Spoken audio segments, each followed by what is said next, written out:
Good day, everybody. As you hear the chimes, that's signifying that it is 2 o'clock here in central Minsk. This is Hotel Europa.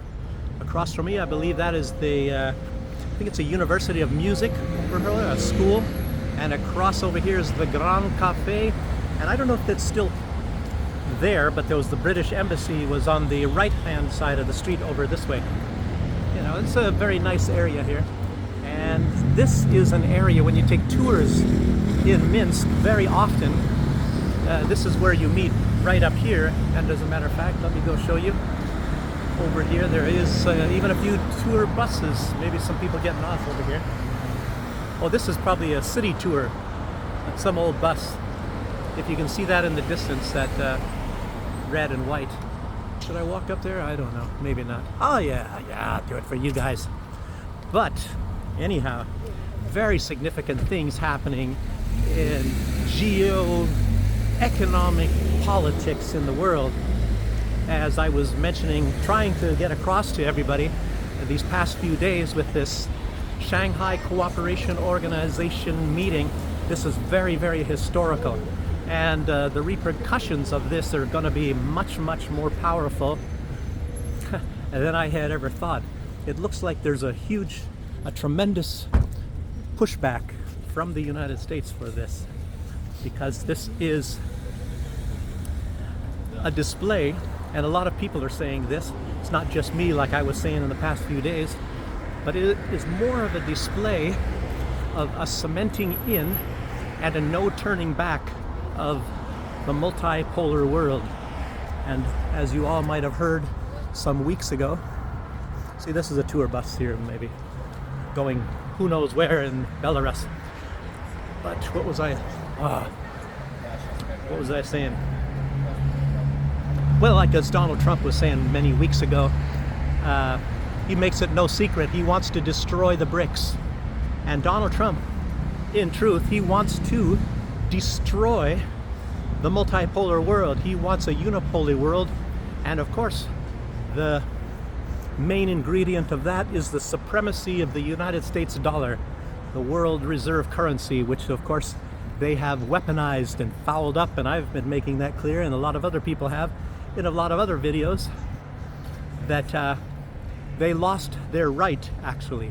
And being from the United States myself, it's very difficult to say, but unfortunately, losing that power is going to be a very good thing, actually, because you can enslave the entire world, which is what they hope to do.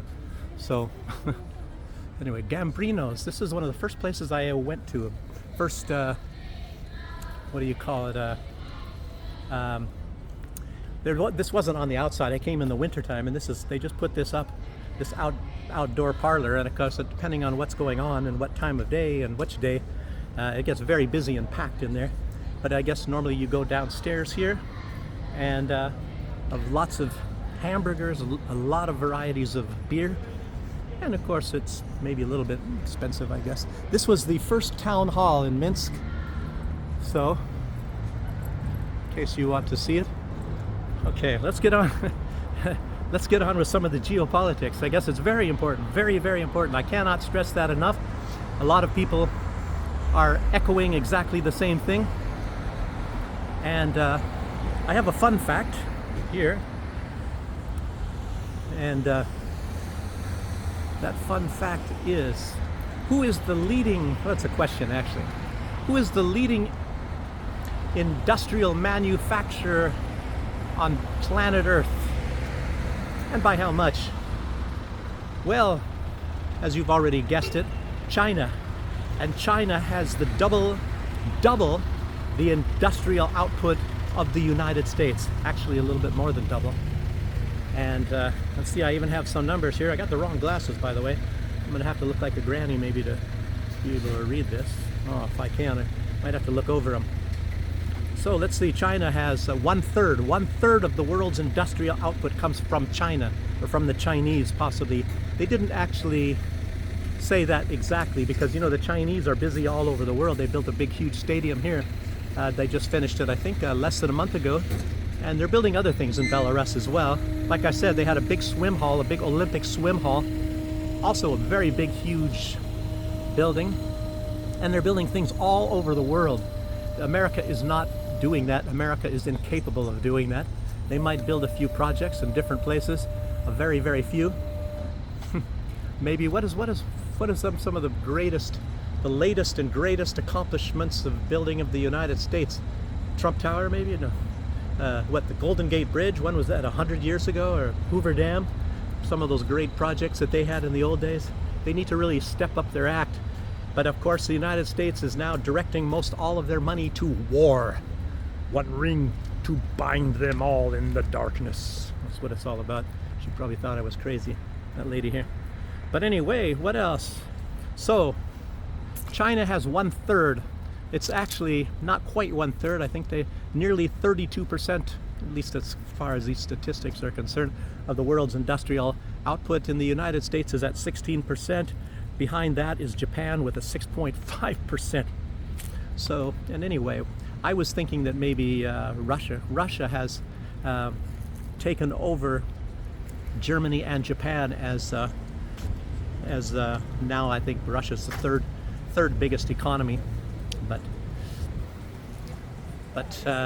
that does not mean that they have the third biggest industrial output. I guess Russia's down, I think maybe around number 6 or 7 or something like that. It wasn't really that significant, so I didn't write it down.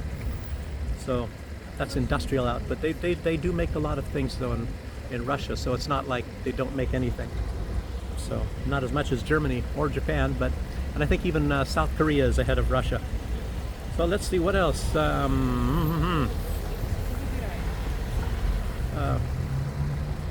So what is the main thing that the United States actually produces? Oh, you got it, weapons. Weapons. If the United States did not supply more weapons than every country on earth, they would be, I don't know, they might be down with, they might be below South Korea as far as industrial output. They make a lot of weapons and bombs and things like that. Wow. So much for stopping the killing, huh?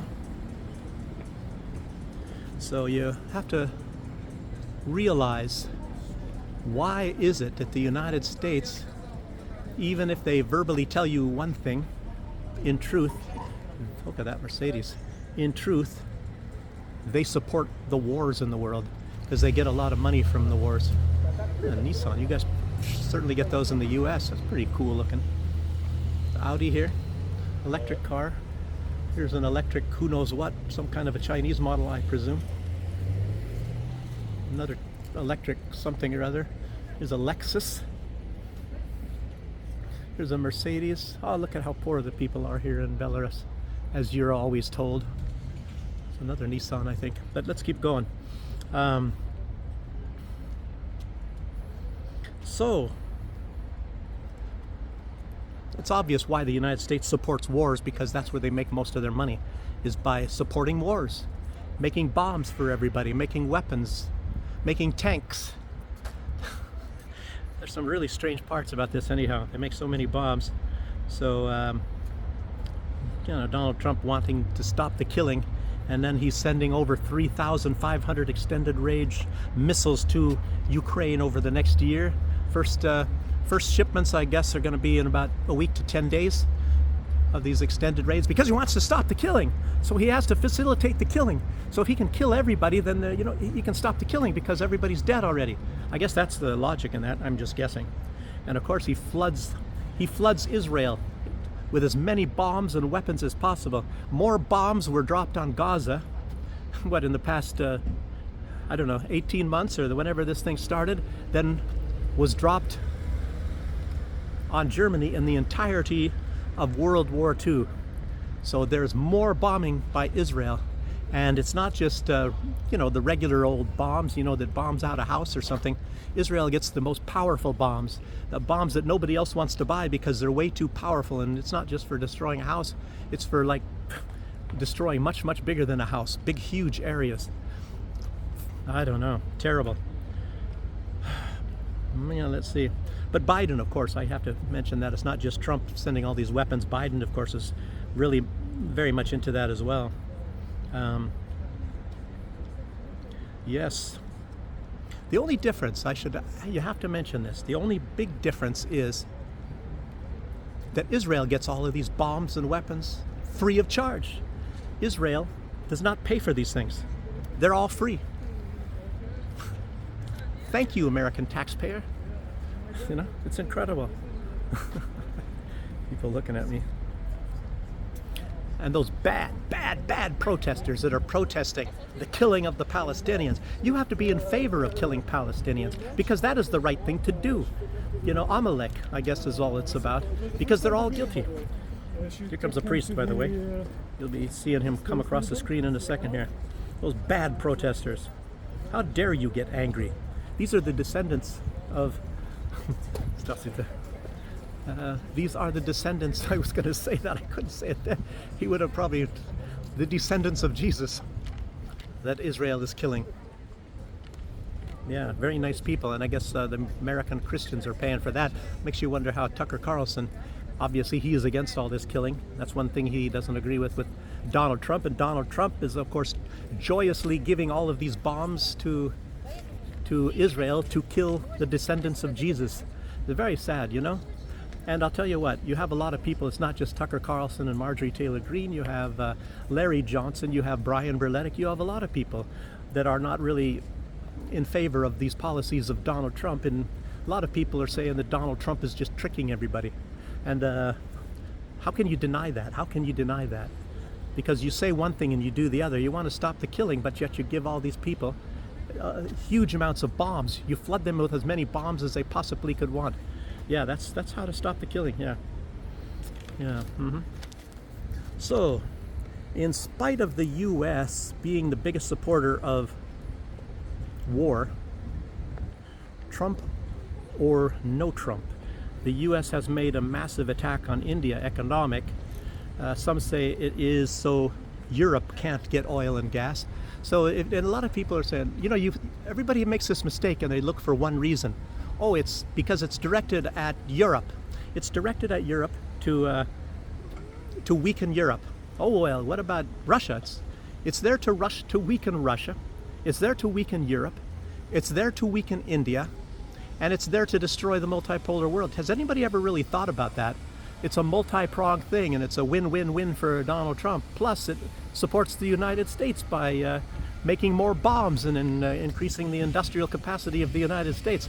So there's 5 wins. So it's not like killing 2 birds with one stone. You kill 5 birds with one stone. Everything is nothing but a win-win-win-win-win for the United States. So do you think it's just me imagining things? That Donald Trump really wants to stop the killing? I'll tell you what, the truth is, and it's just like all these other people's names that I mentioned, Larry Johnson and all that, Donald Trump has nothing against the killing. He doesn't give a crap about people dying. You know, I mean, why would he be so much in favor of all these Palestinians dying? Do you think he has ever lifted one finger or said one thing about the killing there? Nothing, absolutely nothing whatsoever. Donald Trump is he's a showboat. He's just like old Zelensky. And that's a very sad thing. He doesn't give a crap about the killing.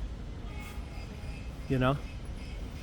But it sounds good. It maybe can get him a Nobel Peace Prize. That's probably the sixth bird with the one stone. Kills 6 birds with one stone. I think Donald Trump has put too much on his plate, though, and I think it's all really not working. It already has failed with India, but Donald Trump, I'll tell you what they're saying is he's going to come out with massive sanctions against Russia any day now, and secondary sanctions. And I don't know, I'm getting ahead of myself. I'll just say it right now. Bessant, the Treasury Secretary of the United States, he's now calling Vladimir Putin despicable. Despicable. And you know what despicable really means? Despicable is one of the worst words that you can use to describe anybody in our English language. Well, you'll get to that. But anyway, Donald Trump, he has made no secret. He said, what was it, about, 4 weeks ago, that he wants to rule he wants to dominate every single industry on planet Earth. A one ring to bind them all. In the darkness, bind them. And it's really strange because you saw Carney, the leader of Canada, just a few days ago, talking about Putin is darkness. It's called projection, as you all know. projection is accuse your enemy or your opponent of what you yourself are guilty of. And these people are all joining together. And the European Union works at the behest of the United States, who the emperor at the moment is Donald Trump. And as you all have noticed, just like Vladimir Putin had once said, that they will all come and stand before the king and wag their tails. And that's exactly what they do. No matter what these people say, you know, this is just for a little temporary thing here and temporary thing there. And it's probably even true they might even support Israel, because Donald Trump is subservient to Israel, just like virtually all presidents and all the Congress and all the senators. Israel admits that, and they sit around and they laugh about it. I should have said yesterday when I said that the definition of ISIS is, the first definition was Israeli Secret Intelligence Services. And it's probably true that Israel just sits around laughing that they fooled everybody to believe that it's like the Islamic State. Islamic State, what's the other IS for? Well, anyhow. And it's very strange that they've never attacked Israel or the United States, by the way. And then a lot of these attacks, like raping these women in Syria and all that, a lot of these guys had like British accents and, you know, speaking English. That's really strange now, isn't it? Okay. So apparently there's some words out that the United States is now putting more pressure on Europe to stop buying Russian oil and gas and to join in on the secondary sanctions against India. So they're really, really firing a hard broadside now to destroy the BRICS. And the whole idea of this is to destroy BRICS, to destroy the multipolar world, and to preserve the US dollar as the world's reserve currency. That is the crux of this all, the entire thing. Make no mistakes, that is what this is all about. With me saying a lot of this information, and a lot of you are probably understanding, you know, what I'm getting at this, and maybe a lot of you, you know, a lot of you should put some comments. Push the like button if you're new, and subscribe. And if you're not new, just push the like button.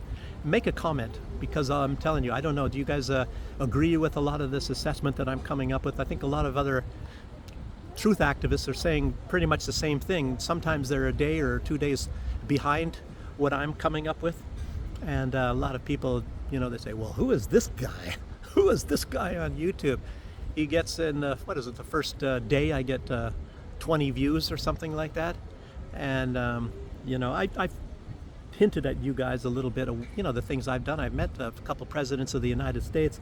I've met a lot of senators and things like that. I used to work for this and I worked for the top general and Colin Powell and things like that, but that was back in the old days. I used to also was an Army intelligence unit, and you know, a lot of other things like that. But anyway, that was a long time ago. So, and I wasn't really into politics at that time, but I learned a lot by watching how these people all react and things. And I like Jack Kemp a lot. Yeah, and his wife. They're very nice people. So very down to earth. But Jack Kemp, of course, passed away some years ago. So despicable. Like I said, one of the most hateful words to describe someone. Like I said, it's worse than deplorable. You know, they were making fun of Hillary Clinton using this word deplorable by talking about the supporters of Donald Trump. But despicable is a far worse word. It's somebody who's deserving of total hatred. That's what somebody who is despicable is. And when it's coming from Bessant, remember Bessant? Remember when he was sent to Zelensky to hash out a deal with the rare earth minerals and all that sort of stuff? And Zelensky, technically speaking, ditched him. He tried to see Zelensky 3 times, and Zelensky would not meet with him. So he went all the way to Kiev for absolutely nothing, and he came back, not even meeting. But he doesn't call Zelensky despicable. So yeah, that's how that goes. So I guess Zelensky is a good guy. Lets you know who Bessant supports. You know, and of course these people are just power mad. They don't care anything at all about humanity or human lives or anything like that. So let's see. He said that Trump will decide on powerful sanctions against Russia during this week. This week, what we have right now. I don't know if Trump was supposed to make some announcement. When is it? I don't know what this was. It today? I don't know. Yeah, but all of this is all more a reaction to this Shanghai Cooperation meeting and the establishment and the total cementing in of this multipolar world. And these attacks on the BRICS, particularly the BRICS. Indonesia, I mentioned that. Indonesia is a color revolution. The CIA heavily involved in that. You got George Soros. You got all these people. They've been there since the 1990s. And they're a new member of the BRICS Corporation. So they're trying to start off, I guess, with destroying Indonesia. Indonesia is one of the most densely populated, well, not densely, but the largest population of people on Earth. And, you know, it's a very significant country. So they're out to destroy that one, I guess, for starters. So the empire has just struck back, and it's going to be striking back now as this tiger is cornered, this injured tiger called the Western world. This is going to be really something, people. Yes. So I would actually urge you to look at some of the things that maybe some of these former CIA people talk about, like Philip Giraldi, Ray McGovern, and Larry Johnson, because you're going to probably hear a lot of things about, you know, from their analysis, as well as Brian Berletic and the usual people, Scott Ritter. Okay, well, that's all I have to say for today, people. Make sure to make a comment. Also, obviously, push the like button. YouTube is really suppressing me at this moment, like these last videos. I was looking at once, and I think I had 4 videos. I mean, four views. Once I had 1 like with no views, and then I had at the very beginning, and then I had 4 views, and then like 20 minutes later I had 3 views. Like, how did somebody unsaw? I tell you, that's what they do. They, you know, it's like people unseeing my videos. You think that's ever possible? You know, they do little tricks on a lot of other people, and a lot of people, especially when you're like an expat broadcasting from Belarus. And the Irish partisan who used to broadcast from here, he'll tell you about some of the little things that they did to him. And I think there was a girl, she's Belarusian, by the way, but she speaks English. So I guess it's maybe those that are directing their messages towards the English-speaking world. I think Anfisa, I believe was her name, and she's out of Belarus. She's doing videos somewhere else, because doing them from Belarus, you are suppressed by YouTube. Just to let you know that. And YouTube, you know, is owned by Google, and they're part of the global establishment. And of course, as you know, Belarus is one country that they slated to try to overthrow, and Victoria Nuland has said that. So anyway, just for your information, if you can, maybe just send all of our videos of everybody that broadcasts in English from Belarus to your friends, and then we'll see what happens. Of course, they'll be taking the views away like they do with me. Anyhow, thanks for joining me, everybody, and I'll see you on the next one.